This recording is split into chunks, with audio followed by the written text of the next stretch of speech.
प्रिय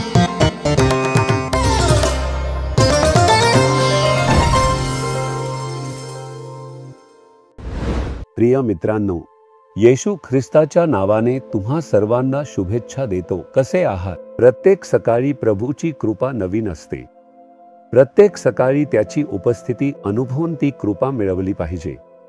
हे ठिकाण सुंदर आहे ना? बाग बघा, छान आहे. हे आपल्या प्रार्थना डोंगरावरच उभारलेलं आहे. इथे प्रार्थना करायला येणाऱ्या प्रभूच्या मुलांना एक दिव्य उपस्थिती आणि सुंदर शांत वातावरणात प्रार्थना करता यावी म्हणून पवित्र आत्म्याच्या मार्गदर्शनानुसार आम्ही अनेक गोष्टी केल्या आहेत. यातलाच हा एक भाग आहे. बघा इथे, आज प्रभू तुम्हाला एक वचन सांगत आहे. माझ्यासाठी कोणता मार्ग आहे हेच कळत नाही असं तुम्हाला वाटतं का? तुमच्या मुलांचं काम, नव्याचं काम, तुमचं सेवा कार्य, तुमच्या कुटुंबाचं काम, काय करावं हेच कळत नाही असं तुम्हाला वाटतं का? पहा, प्रभू काय सांगतात ते ऐका. यशया 43 अध्याय 19 वचनात, मी रानातून रस्ता तयार करीन आणि वाळवंटातून पाण्याचे प्रवाह वाहवीन. प्रभू कसे आहेत हे तुम्हाला माहिती आहे का? वाळवंट म्हणजे विल्डरनेस आणि मग ओसाड प्रदेश म्हणजे डेझर्ट. परमेश्वर म्हणतो, हे वाळवंट अस्तित्वात राहणार नाही आणि ते वाळवंटही अस्तित्वात राहणार नाही. सगळीकडे सारखंच असतं. फारसं लोकांचे येणजाण नसतं. तिथे मार्गच नसतो. पण प्रभू म्हणतात, मी तिथे मार्ग निर्माण करीन. ओसाड प्रदेश म्हणजे डेझर्ट, फक्त वाळूच वाळू असते. वाळवंटात फक्त वाळू असते. पण तिथे मी नद्या निर्माण करीन असं प्रभू म्हणतात. ते कसं शक्य आहे? जिथे मार्गच नाही तिथेच प्रभू म्हणतात, मार्ग नसलेल्या ठिकाणी मी मार्ग निर्माण करीन.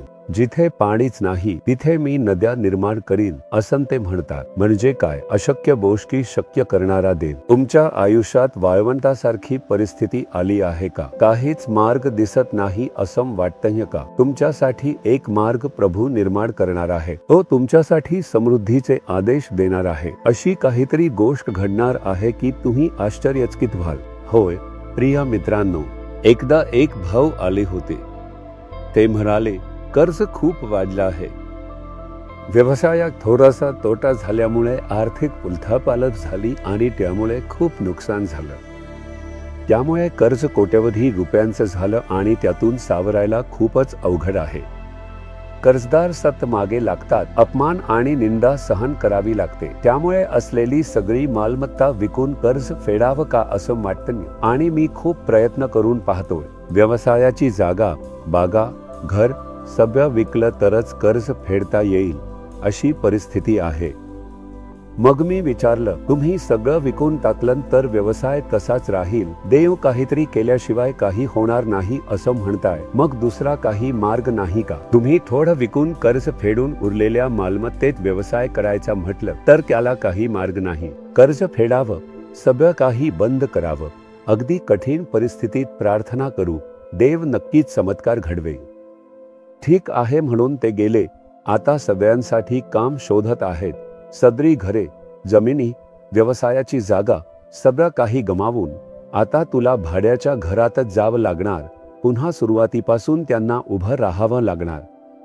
कुठलाही मार्ग दिसत नाही. अशा परिस्थितीत एक चमत्कार घडतो. मागच्या दिवशी अमेरिकेतून एक फोन येतो. कोणाचा फोन आहे म्हणून विचारलं तर हे ज्या व्यक्तीसोबत कॉलेजमध्ये शिकले होते खूप वर्षांपूर्वी. दोघंही मित्र होते. तो अमेरिकेत स्थायिक झाला आणि तिथे व्यवसाय करून छान स्थिर झाला आहे. खूप वर्षांपासून काहीच संपर्क नव्हता आणि त्याच्याकडून फोन आला. तो बोलतोय, ओळखलंस का मी तुझा मित्र, आपण सगळे एकत्र शिकायचो, किती चांगले मित्र होतो आपण, कसा आहेस, सगळं ठीक आहे का, विचारपूस केली. मी तुझ्याबद्दल ऐकलं, तुला विचारलं. असं म्हणे, सगळं विकणार आहेस का? कर्ज फेडून तू त्रास सहन करतोयस असं मला कुणीतरी सांगितलं.